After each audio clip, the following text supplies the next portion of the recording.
Hey, what's up, TJ? I'm the Master Creature, and my question for you is, what's your favorite thing about Marilyn Manson? Is it his lyrics, his style, his stage persona, or the controversy he elicits in the media for supposedly being detrimental to young people? Whatever the reason is, I'd be interested in hearing it, and it'd mean a lot to me if you answered. Thanks, TJ. I'm the Master Creature, and stick to your guns, my friend. You know, when I got into Manson, it was around the time of Mechanical Animals, and the only other albums out at the time were Antichrist Superstar and Portrait of American Family. And of course there was like the little EP, the Smells Like Children, with the like Sweet Dreams and stuff on it. So that was all that was out really at the time. So Antichrist Superstar was a very big part of the Manson collection. It was probably his most popular album. It probably still is to this day. I don't know.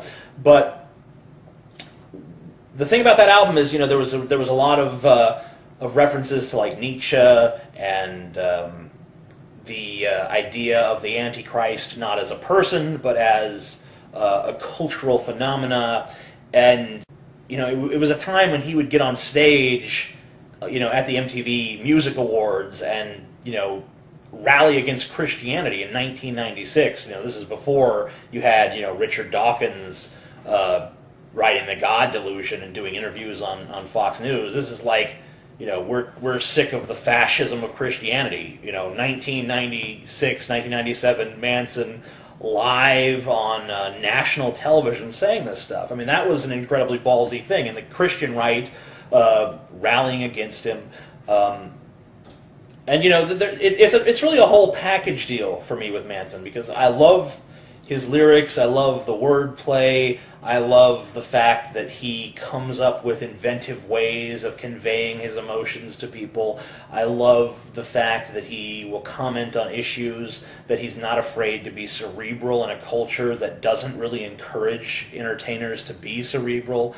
I like the fact that he had such a tremendous social impact at the height of his popularity. I like the fact that he used his popularity to say things that were very controversial, and he didn't soften his message in order to sell more albums.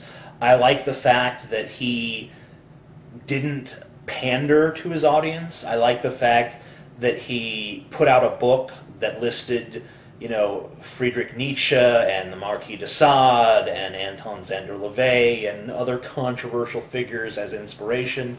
I like that he didn't just use Satan as shtick. He didn't just say, I'm evil and, you know, haha, I'm going to, you know, take that to the bank. I mean, he really put out what society would have perceived as his defects and said, you know, I think that the parts of me that you think are ugly are actually beautiful, and here's the beauty that I see in them, and if you don't understand it, then you can, you know, fuck off and die.